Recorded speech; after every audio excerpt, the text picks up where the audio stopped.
The conclusion of a Conservative leadership race. Yes, another one. Anticipation and jeopardy for the spouses of the candidates. Robert Jenrick's wife clutching her seat reservation, Kemi Badenoch's husband hoping small talk will swallow these nervy minutes. Ladies and gentlemen, please welcome Kemi Badenoch and Robert Jenrick. Just moments before, the two candidates had been told the result.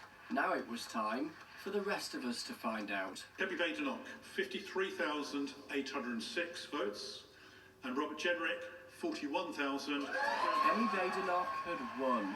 Hugs, even tears in victory. Smiles and magnanimous applause in defeat too. For so long anyway. Oh, and then a bit more. There we have it, the new face of opposition. And what a task Kemi Badenoch takes on. It is the most enormous honour to be elected to this role, to lead the party that I love. Our first responsibility as His Majesty's loyal opposition is to hold this Labour government to account.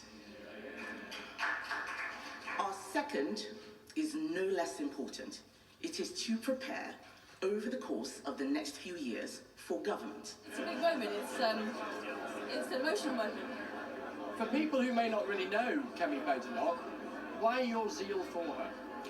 Because she has courage, and that's a rare quality in politics.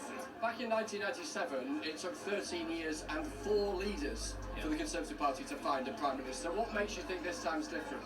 Well, I think if you look at the early record of this government, and we shouldn't get carried away, but they've not had a great start. Kemi is very charismatic. I think she will give the Reverend Starmer a run for his money at Prime Minister's questions. Blimey, the blink of an eye, you were backing Robert Jenrick half an hour ago, but things move on, I guess. The Tory party's secret weapon is loyalty, and I try my best, sometimes in very difficult circumstances, to be loyal to the leader. But to be loyal to Kemi will be relatively easy. She's got great charisma. Relatively. Relatively easy. It's just important to be loyal to the leader. Watching on today, sizing up their new opponent, Labour. I don't think there's a particularly bright future with her as leader of the opposition. She was part of the chaos of the Conservative government over the last 14 years. The Conservatives haven't learned anything. For Robert Jenrick, a weekend to contemplate his future. And for Kemi Badenoch... Have you got a lot of work to do, Miss Badenoch? Can you unite the party behind you?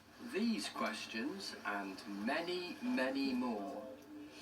You know, the compliments really flow from supporters of Kemi Badenoch, not in a autopilot kind of way, but out of a genuine conviction that she is the best of her political generation, that she has the guile and the conviction to be able to haul the Conservative Party back from the near oblivion of the general election. But what a task she faces. The party has 121 MPs. It needs 320 odd for a majority, and they lost to Labour, and they lost to the Liberal Democrats, and they lost to Reform. So it's going to require really deft political shepherding to woo people back who've gone off in at least 3 different directions. The big question tonight is a simple one. Can she be Prime Minister one day? It is an almighty task, but with the political volatility that exists these days, who knows? Thanks, Chris. Chris Mason.